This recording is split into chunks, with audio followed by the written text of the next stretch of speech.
a sacred mosaic of landscapes, cultures, and fulfilled promises stretches from the land of Israel, cradle of patriarchs, prophets, and the Messiah, to the majestic regions of Lebanon and Jordan. Desert cities whisper the memories of vanished kingdoms like Edom and Moab. In Arabia, vast silence shelters Mount Sinai. In Egypt, the Nile flows as the lifeblood of empires, past pyramids that witness God's people march toward freedom. Turkey safeguards the 7 churches of Revelation. In ancient Greece, Paul proclaimed the message of the unknown God, while in Rome the martyrs kindled the flame of the gospel with their own blood. Join us as we journey through and uncover some of the most fascinating and extraordinary stories of the lands of the Bible. Welcome to the Places of the World channel. Israel is the country of the Bible, mentioned more than 2,500 times, highlighting its central role in the biblical narrative. Its origin traces back to Abraham, when God called him to leave his land and form a new nation. The name Israel comes from Jacob, Abraham's grandson. After his encounter with God, his descendants began to be called by this name. The land of Israel was promised by God to Abraham and his descendants as an everlasting inheritance, establishing a spiritual and physical bond between the Jewish people and this region. For centuries, the Israelites inhabited this land, building the temple in Jerusalem as the center of worship. After disobeying God, the people suffered exile. However, a remnant returned to rebuild Jerusalem. It was also in Israel that Christianity was born, through the life and ministry of Jesus of Nazareth, who was Jewish, an Israelite of David's lineage. The first followers of Christ were all Israelites, and from Jerusalem the Christian message spread throughout the world. The Bible also mentions, in Revelation, the 144,000 sealed from the tribes of Israel, representing the final fulfillment of God's promises to the Israelite people. Today, Israel preserves important biblical sites: the Western Wall, the last remnant of the temple; the Sea of Galilee, where Jesus performed many miracles; Bethlehem, where he was born; Nazareth, where he grew up; and Jerusalem, a holy city for 3 religions. These places connect the present to biblical history, bearing witness to the continuous presence of the people of Israel in their ancestral land. Lebanon holds a prominent place in biblical narratives as a land of extraordinary natural and cultural wealth. Its famous cedars, mentioned more than 70 times in the Bible, were essential for the construction of Solomon's temple and the royal palace in Jerusalem.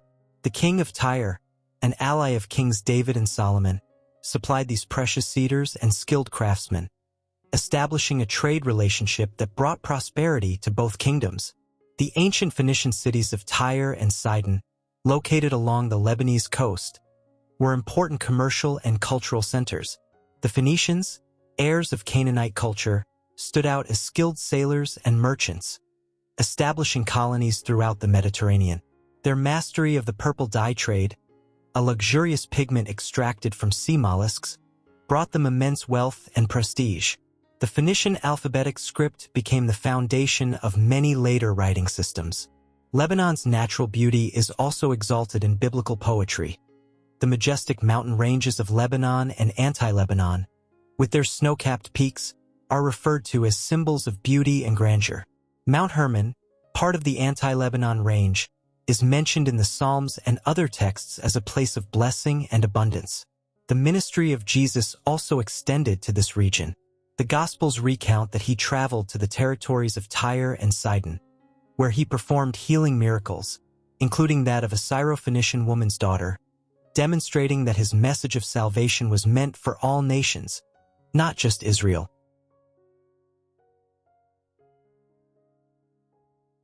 Modern Jordan occupies territories of profound biblical significance, being home to ancient kingdoms frequently mentioned in the scriptures. The Ammonites and Moabites, descendants of Lot, Abraham's nephew, established powerful kingdoms in this region. Amman, the current capital of Jordan, was known as Rabbah, the ancient capital of the Ammonites. It is mentioned in various passages of the Bible, especially during the wars with King David. To the south of Jordan lived the Edomites, descendants of Esau, Jacob's brother. This people established their kingdom in the reddish desert lands, now known as Wadi Rum. The Edomites had great influence, even occupying the throne of Israel. Herod the Great, who ruled when Jesus was born, was of Edomite descent, representing the fulfillment of ancient tensions between these peoples. Jordan was also the setting for important biblical events. In Gadara, now Mkes, Jesus performed the miracle of casting out demons into a herd of pigs. John the Baptist was beheaded at the fortress of Machaerus, and it is believed that Jesus' baptism took place in Bethany beyond the Jordan. These ancient peoples, along with others such as the Nabateans, evolved over the centuries under different dominions until forming the modern nation of Jordan, established in 1946. After the British Mandate, this rich biblical legacy was united with the current Jordanian national identity. Syria represents, in the pages of the Bible, a fascinating fusion of ancient peoples, with the Arameans as its most prominent component. The Aramaic connection is so deep that the Bible at times refers to the Hebrew patriarchs as Arameans. The book of Deuteronomy describes Jacob as a wandering Aramean about to perish, highlighting the ancient bonds between these cultures. Biblical history recounts numerous conflicts between the Aramean kingdoms of Syria and Israel. King David extended his dominion until he conquered ancient Damascus, a city that even then already had thousands of years of history. This conquest marked the beginning of a significant Jewish presence in Damascus, where one of the first synagogues outside Israel was founded. Over time, it became an important center of Sephardic Judaism that endured for generations. It was precisely to this Jewish community in Damascus that Saul of Tarsus, a fervent persecutor of true Christians, was heading. The biblical account describes how, on the road to Damascus, Saul had a supernatural encounter with a radiant light and the voice of Jesus, an event that radically transformed his life. This event changed the course of history, turning the persecutor into Paul, the apostle who would bring Christianity to the Gentile world. Damascus and other Syrian cities continued to be important centers of faith, where Jewish, Christian, and later Muslim traditions intertwined, creating the rich cultural fabric that characterizes modern Syria, heir to these ancient Aramean legacies and its crucial role in the development of the Abrahamic religions. The land of the Nile, Egypt, and Sudan. Egypt, in Hebrew Mitzrayim, meaning narrowness, and Cush, meaning black, emerge as giants of the sacred landscape, shaped by the unwavering course of the Nile, a river of life and judgment, silent witness to alliances, rebellions, and redemptions. Fertile and proud, Egypt was a refuge for Abraham. There, Joseph was sold into slavery and rose to the throne. It was where the people of Israel settled in the land of Goshen, on the banks of the Nile, and years later became a prison for a people crying out for freedom. From its golden palaces and towering temples came Moses, bearer of a divine flame, who parted the waters of the Red Sea and broke the scepters of the pharaohs. Centuries later, Egypt became a refuge again, this time for Joseph, Mary, and Jesus, fleeing from Herod. Further south, in the dark lands of Cush, the biblical Sudan, along the Nile Valley, which covered the southern part of present-day Egypt and stretched into northern Sudan, kings of imposing stature and bronze skin rode with power. From there came Taraka, the warrior pharaoh, who challenged the ruthless Assyrian Empire. His first mention appears in the book of Genesis, where the Gin River surrounded the land of Cush, in a context linked to Eden. And in the book of Numbers, it is mentioned that Moses took a Cushite woman as his wife. The Arabian Desert. In the vast arid expanses of Arabia, land of caravans and nomadic kings, flourished the ancient kingdoms of Dedan, Tema, and Kedar, where the sons of Ishmael lived under skies that knew their destiny. The Bible mentions Arabia as the source of incense, gold, and myrrh, treasures that, centuries later, would be offered to the newborn Messiah. Prophets like Isaiah and Jeremiah spoke of judgment upon Arabia, highlighting the tents of Kedar and the oases of Tema, which would give water to fugitives. But they also foretold its redemption when the desert tribes would worship the Holy One of Israel. Arabia, more than a landscape, was a stage for revelations and signs.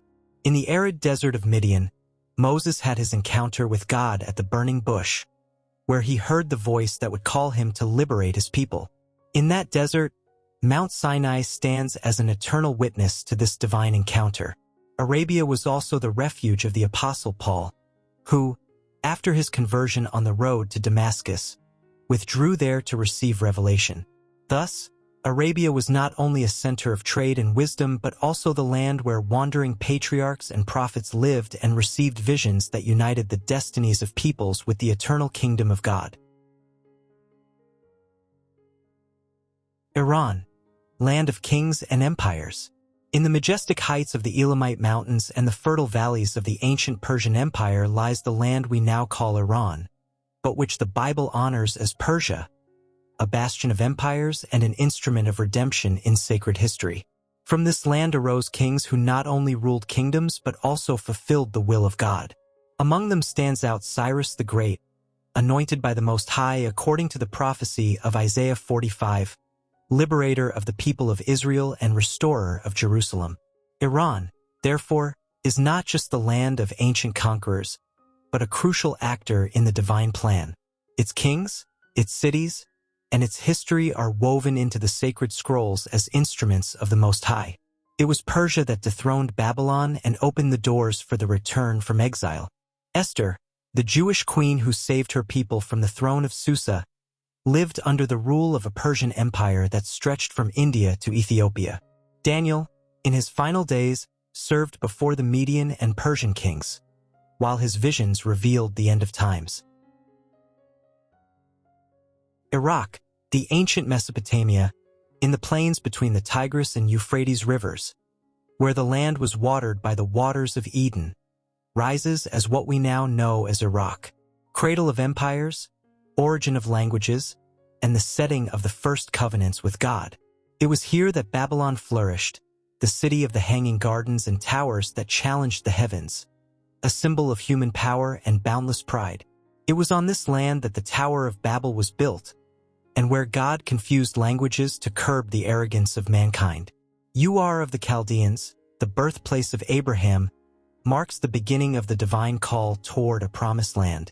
From these lands, the patriarch departed, leaving behind the splendor of Mesopotamian civilization to follow the invisible voice of the Most High. Further ahead, Nineveh, the capital of Assyria, would become the target of divine mercy, when, upon Jonah's preaching, the whole city repented. Iraq was not only the cradle of kings and conquerors but also of prophets, exiles, and revelations. It was in Babylon that Ezekiel and Daniel prophesied the end of days and defied lions and kings because of their faith. The biblical South, Yemen and Ethiopia. At the edges of the biblical South, where incense perfumes the mountains and oases whisper secrets to the desert, rose the legendary kingdom of Sheba, a mystical bridge between Africa and Arabia. Its capital, Marib, shone under the Yemeni sun like a jewel of the ancient world.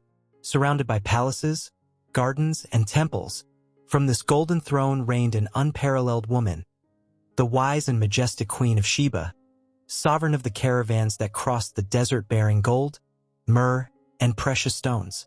Having heard of the splendor and wisdom of Solomon, King of Israel, she undertook a monumental journey across dunes, mountains, and the Red Sea. In Jerusalem, royalty and wisdom met, oracle and queen, face to face. In a duel of riddles, with each word of Solomon, the queen marveled at his God and bowed her heart. She sought not only answers but the eternal. The legend crossed the sea to Ethiopia, where, according to the Khaber Nagast, her blood became the sacred crown of Cush. A land of people with skin like ebony, it had long witnessed divine covenants. Both peoples, bound by trade, faith, and blood, are etched into the divine narrative. Ethiopia offered a faithful heart to the gospel in Acts 8, where the Ethiopian eunuch, minister of Queen Candace, reflects the continuity of a female royal lineage in Ethiopia.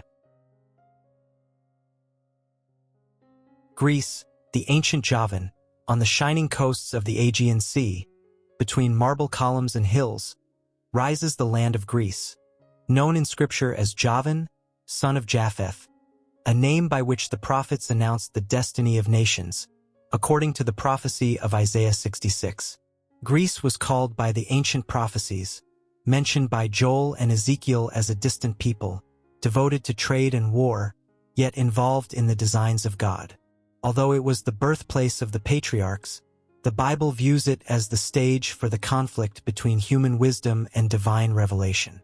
In its plazas and on the Areopagus, the words of Paul echoed, who, according to Acts 17 in Athens, confronted Epicureans and Stoics with the message of the unknown God.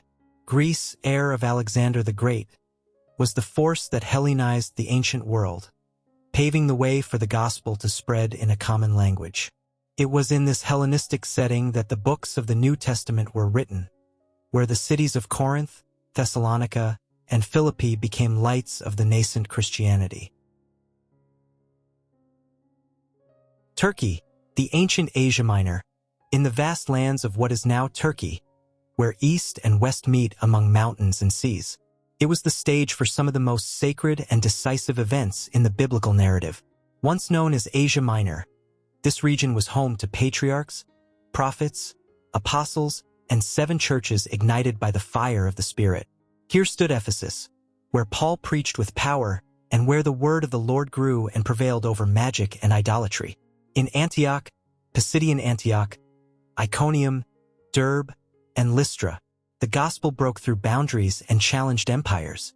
It was also in the other Antioch, the one in Syria, now located on the border region between Turkey and Syria, that the disciples were first called Christians and from where the great missions to the world were launched.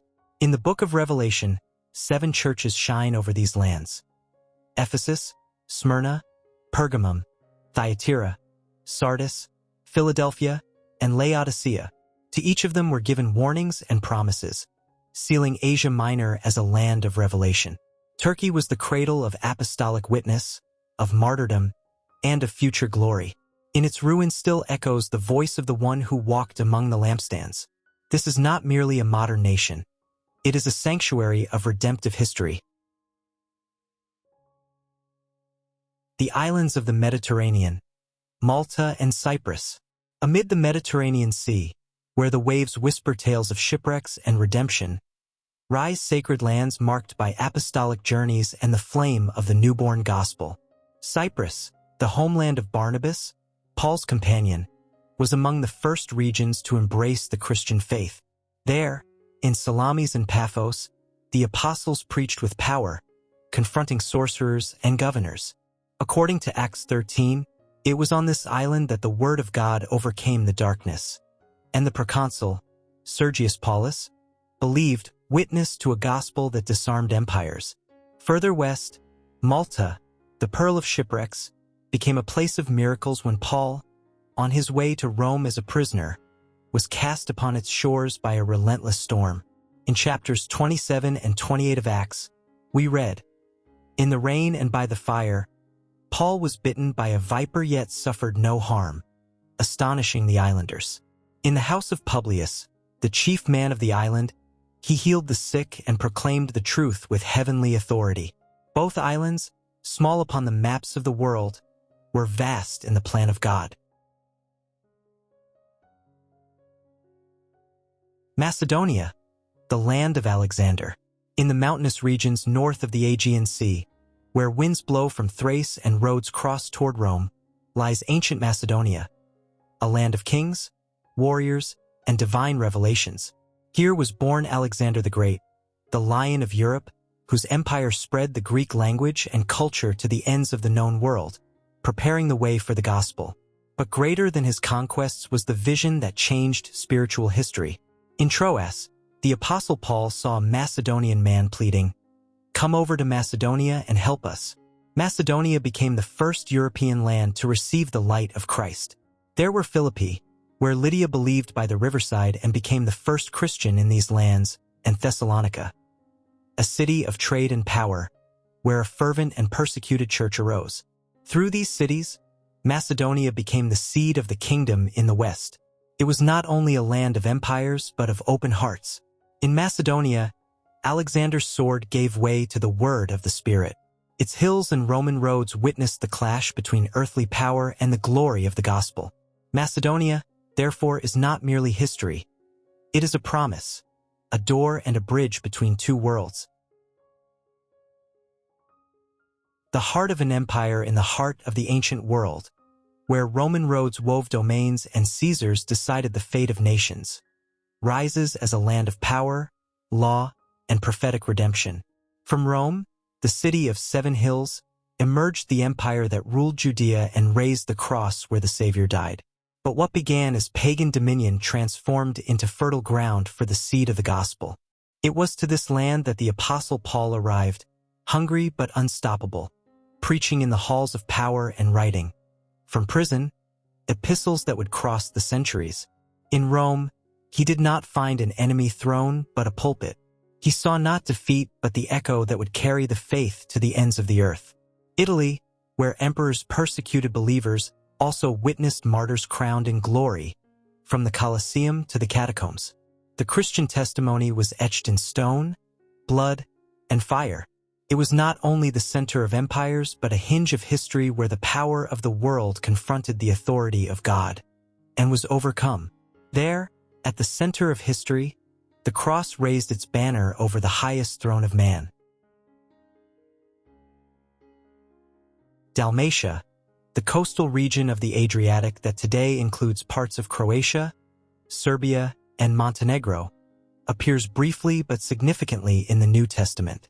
In his second letter to Timothy, the Apostle Paul mentions that he sent Titus to Dalmatia, as recorded in 2 Timothy 4 verse 10.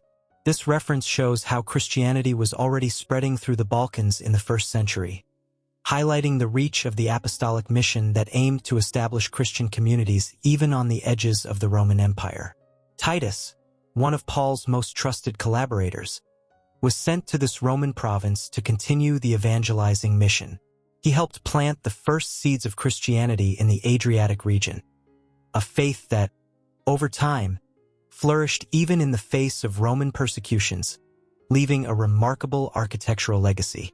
An ironic example of this is the Palace of Diocletian in Split, built by an emperor who persecuted Christians but later became a Christian cathedral.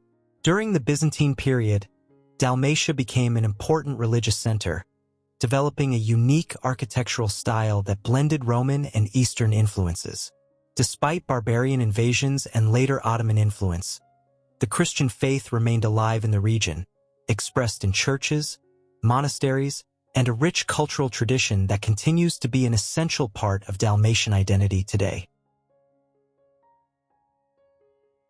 Armenia holds a special place in biblical narratives as the land of Noah. According to the account in Genesis, after the Great Flood, Noah's Ark came to rest on the mountains of Ararat, located in the territory of present-day Armenia. This imposing mountain, with its snow-capped peaks, remains a national and spiritual symbol for Armenians, who view this event as the beginning of their civilization. The Bible also mentions that it was on these lands that Noah planted the first vineyard after the flood, marking the beginning of grape cultivation in human history. This winemaking tradition remains alive in Armenia, which prides itself on having some of the oldest viticulture techniques in the world.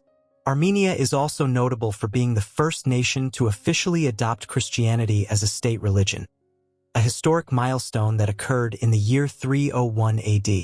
This conversion happened when St. Gregory the Illuminator healed King Tiridates III of an illness and led him to the Christian faith. The king then declared Christianity the official religion, making Armenia a pioneer of the Christian faith on a national level, decades before the Edict of Milan issued by Constantine. From early on, Armenians began making pilgrimages to Jerusalem and even established an Armenian quarter in the city, which remains today as one of the 4 historic quarters of the Old City. This continuous presence shows the deep ties between Armenia and the Holy Land.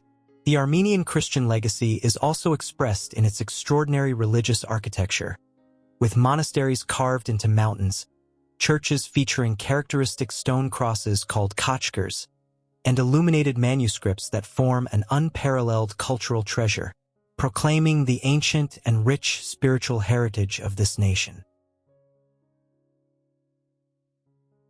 The Bible mentions Spain indirectly, referring to this land as one of the farthest corners of the known world at the time.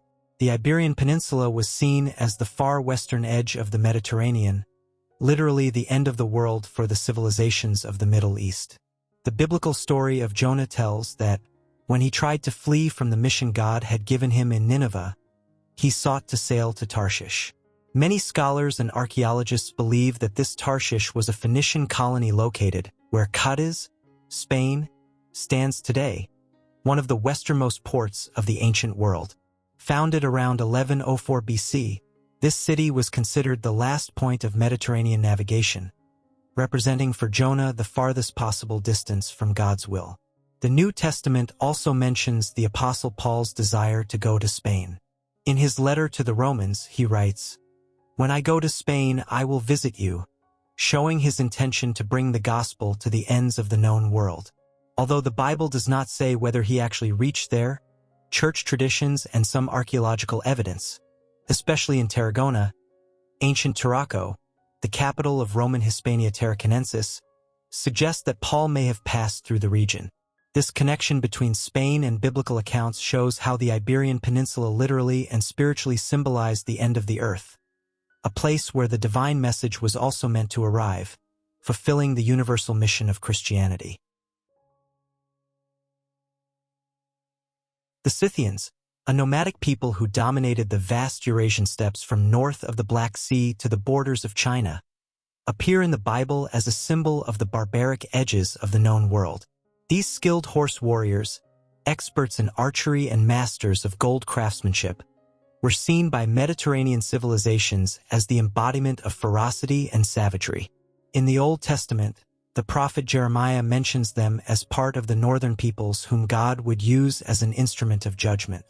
Their reputation as fearsome warriors made them the perfect metaphor for an unstoppable threat.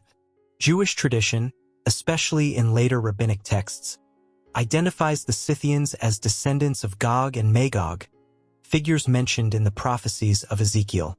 In the New Testament, Paul mentions them in his letter to the Colossians 3 verse 11, in a completely different context.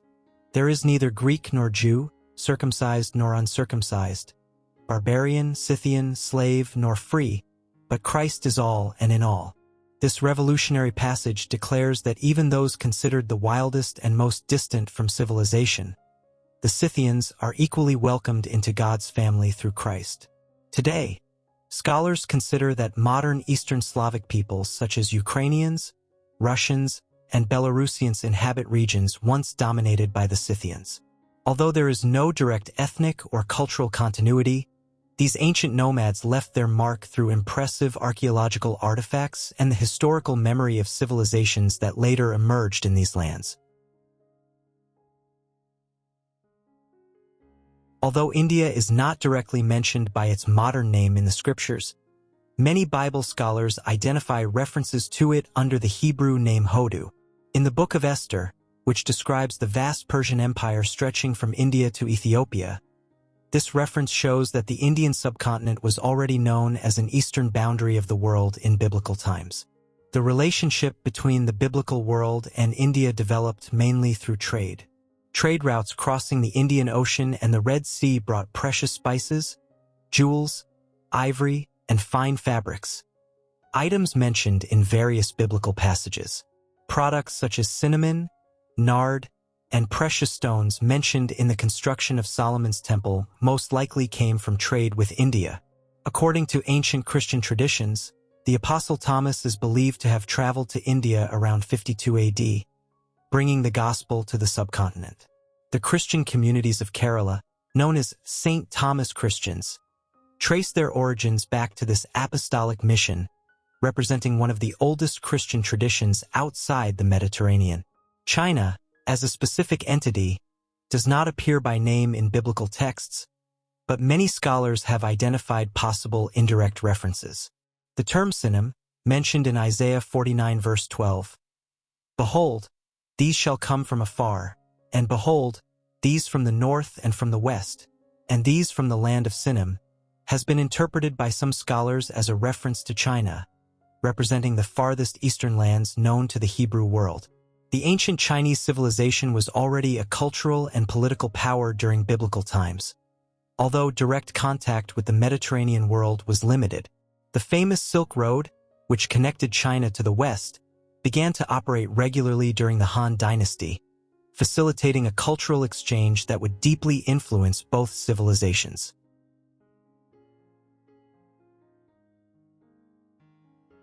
Gaza, frequently mentioned in biblical texts, is part of the territories promised by God to Abraham and his descendants.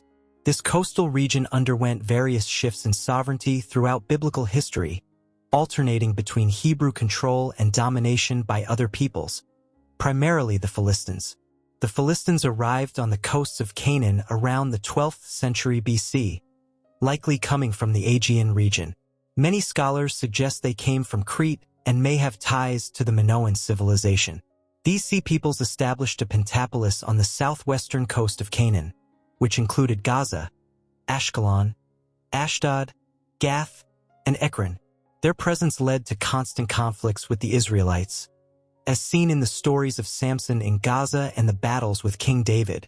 It is important to note that the modern term Palestinian derives from the name Philistin, but there is no historical or cultural continuity between the ancient Philistines and the current Arab inhabitants of the region. The Philistines, as a people, ceased to exist after the Assyrian and Babylonian conquests, being absorbed into other cultures. The name Palestine was imposed by the Romans after the suppression of the Jewish revolt in AD 135. Emperor Hadrian, seeking to erase the Jewish connection to the land, renamed the province of Judea as Syria Palestina, based on the name of Israel's ancient enemies. This administrative term persisted through various empires and became the geographical designation of the region for centuries, although the historical and spiritual bond of the Jewish people with this land has never faded. Which of these biblical stories caught your attention the most? Or is there a fact you think we should have included? Share your thoughts in the comments. If you haven't already, don't forget to subscribe and give this video a like. It really helps us keep bringing you content like this. See you on our next journey through the fascinating world of the Scriptures.